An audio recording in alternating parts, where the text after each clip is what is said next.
With the reading of the Passion narrative, we enter into the Holy Week, the time when we accompany Jesus in a spiritual way, in a way of remembering and praying on his most important mission.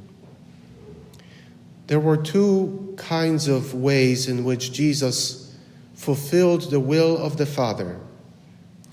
There was the action, all the things Jesus did during his public ministry, and then there was the passion, everything he did during his sacred passion.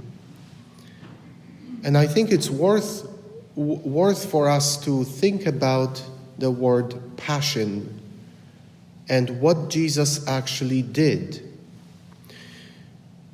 During the reading of the Passion narrative, the priest is usually to take the role of Jesus.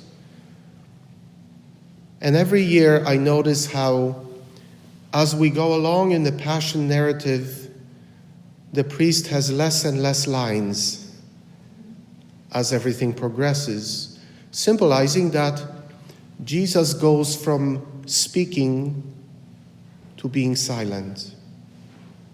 Now the question is why? He's being questioned by Pilate, by Herod.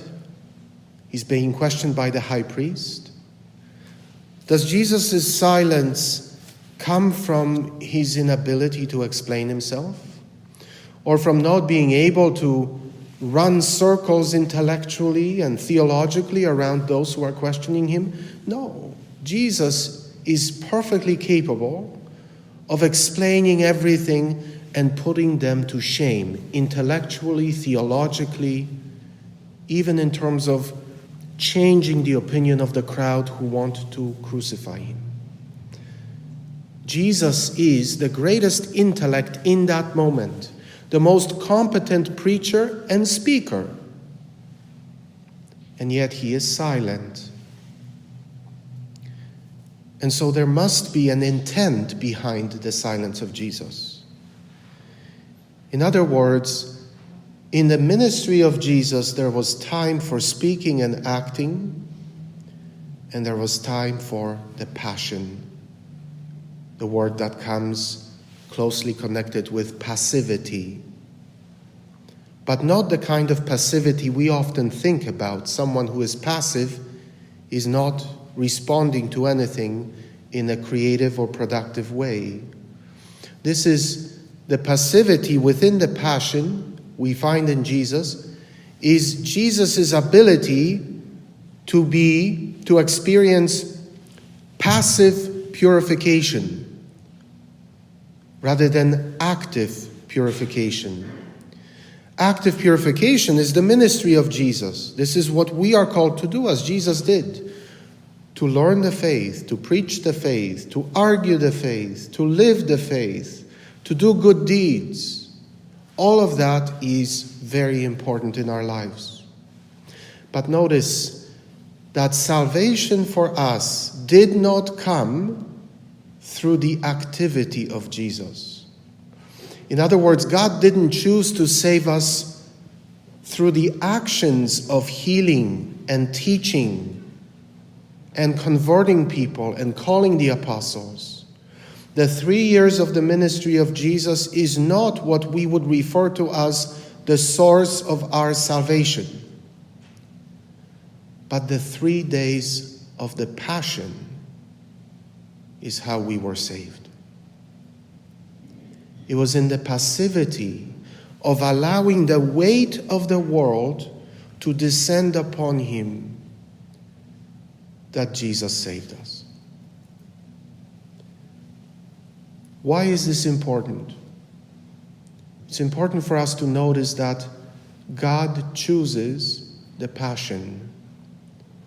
And what God chooses as a means of our salvation, we must embrace as well.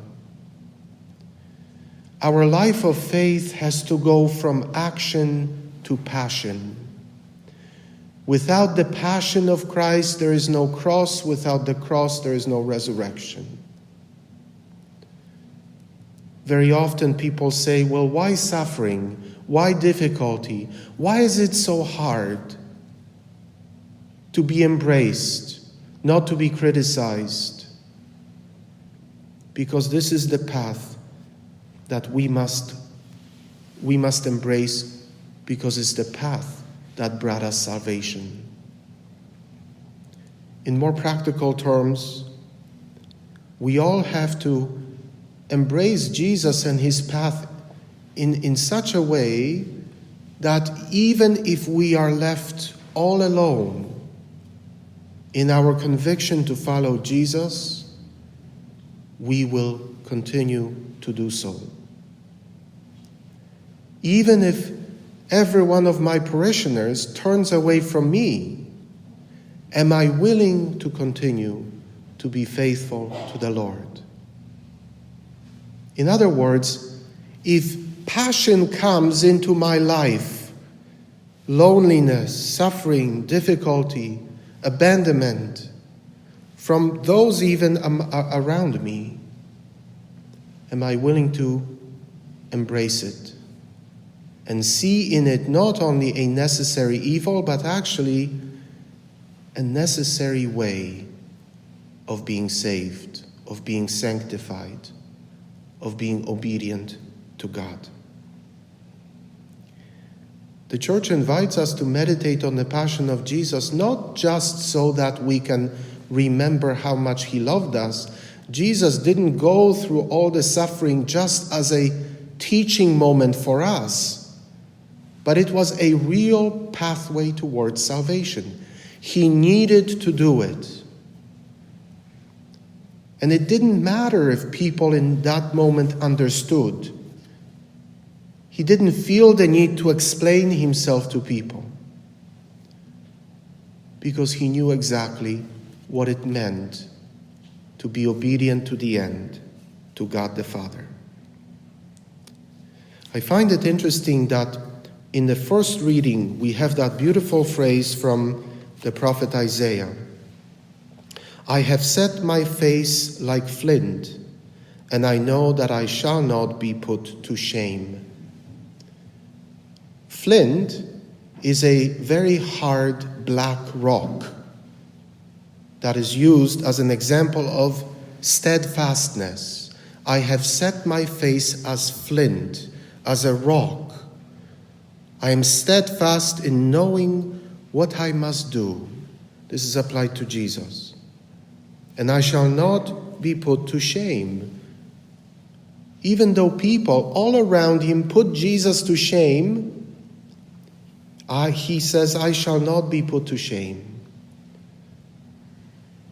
We are only put to shame when we're not able to follow God. At the end, our glory comes from faithfulness to God. No one here on earth can take away my dignity and glory, because only God can do that.